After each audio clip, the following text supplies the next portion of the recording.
Hello, welcome back for another great informative video in this video series about your chronic inflammatory condition. I'm Dr. Herman, and I want to share with you about viruses. And something that is really interesting is that back in about 2005, the research proved, or shared with us people, if you're ever really listening to the real research out there, that's not through a drug company's information, our genes, 35% of our genes are virus genes. 35% of our genes are virus genes. And when various stresses and stressors in life actually allow that genetic switch to be flipped on, the virus can express itself. And there are lots of things that can do that. If you go back and watch that introduction video on this website, you will see that there are numerous stressors in the web of physiological dysfunction that I outlined very well in that introduction video that can cause your body to have this chronic inflammatory change going on. Let's look at this one. Now, this picture is very busy here. I want to make it simple. Let me break it down for you. But I got this picture from this PhD in immunology. His name is Dr. Arista. He is one of the world's most recognized immunologists. He is wonderful. He holds patents here in the U.S. for many different immune discoveries that he's made. And let's make this very simple for you. When you have a certain reaction going on in your body against the virus, you have these pro-inflammatory chemicals that your body produces, and that can make inflammation in the arteries, on your thyroid, in your brain, in your intestines, in your liver, anywhere.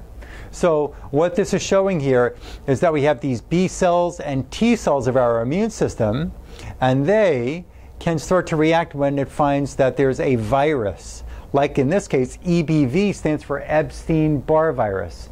And if Epstein-Barr virus is showing itself active in the system, then we have these self-reactive immune cells that start tagging certain tissues.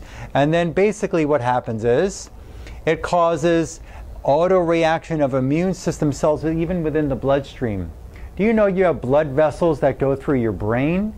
They go through your thyroid, they go through your stomach, they go through your liver, they go through your bones, they go through your intestines, they go through your joints, they go through your eyes, they go through every living tissue, your skin, your teeth, everywhere. When you have an immune reaction against a virus like Epstein-Barr virus, you can get inflammation within the tissues, and we have more release of more pro-inflammatory chemicals, and it becomes a vicious cycle, a cascade. You know what? They can't give you antibiotics to help calm down the viral expression. There is not one antibiotic that's ever been created in the planet, in the history of medicine, that can counteract this viral expression or this pro-inflammatory immune system expression that's going on because of the viral expression. There are certain things that we can do that I've learned to do. I'll tell you in a minute.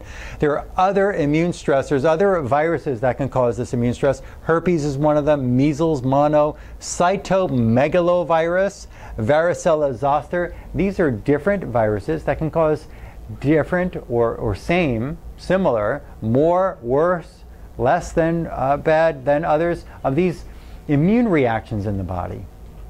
Your immune system can't get rid of the virus. Your antibiotics can't get rid of the virus. Your painkiller, your whatever it is that the doctor's giving you, can't get rid of the virus. Let's understand a little more, and then I'll tell you what I do. We have this immune system. We have what's called a T helper 1 dominant or T helper 2 dominant immune system. And what commonly happens with these viruses is that one of these inflammatory chemicals that comes out of your body, your own system produces a chemical called IL-6. Let's not make it confusing. Let's make this very simple. That if we have this one imbalanced immune system, or your immune system is imbalanced in the other direction, we get one chemical called IL-6 that comes out of that immune expression, and it's like adding fuel to the fire, and it will turn either a Th1 dominant or Th2 dominant immune system, and it can make it into what's called a Th17 dominant immune system. And what I showed before in this picture right here that shows that these autoreactive T cells and B cells, it shows a Th17 expression from the Epstein-Barr virus in the central nervous system. That's in the bloodstream. That's in your nerves. That can lead to different conditions, whether it's a thyroid or fibromyalgia or a neuropathy condition or a lupus condition. So again, if we have these viruses like Epstein-Barr, like herpes, like varicella zoster, measles, monocytal megalovirus, there can be other viruses out there. We've got to understand something. We've got to look. Well, I've learned under this PhD in biochemistry, Dr. Marshall, he heads a lab out in Texas called Premier Research Labs.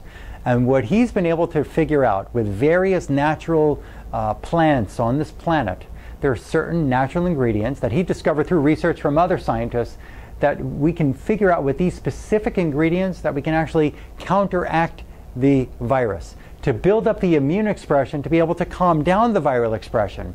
When we can build up the immune expression to calm down the viral expression, we can actually calm down the whole pro-inflammatory cascade that's going on in the bloodstream, on the nerves, in your organs, in the bones, in the joints, on the thyroid, in the brain, everywhere. But there is not one remedy. It's not like the doctor says just take this antibiotic. There is not one remedy for every kind of virus. We need to do what's called kinesiology. Kinesiology has given me the ability, or my studies in kinesiology, and this is what's called quantum reflex analysis system. We've been able to actually figure out exactly which virus, and I have all these vials of these different viruses that we can figure out which one or other is causing you the problem, and we can figure out exactly which type of nutrient, which type of natural medicinal supplement to counteract that virus and strengthen the immune system. And that we can do for you. So if you know you have Epstein-Barr, that may be a primary problem that we need to handle. If you know you have herpes, that may be a primary problem that we need to handle. Maybe it's a secondary or a tertiary problem. But let's figure it out the right way. Don't just leave it there, because your body can't calm down on its own, and the antibiotics and the painkillers and the anti-inflammatories are not going to do it for you either. Okay?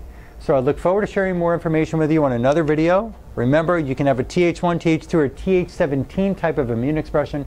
We've got to figure that out and help you get well. Thank you for watching this video, and I look forward to sharing more with you on other videos to come.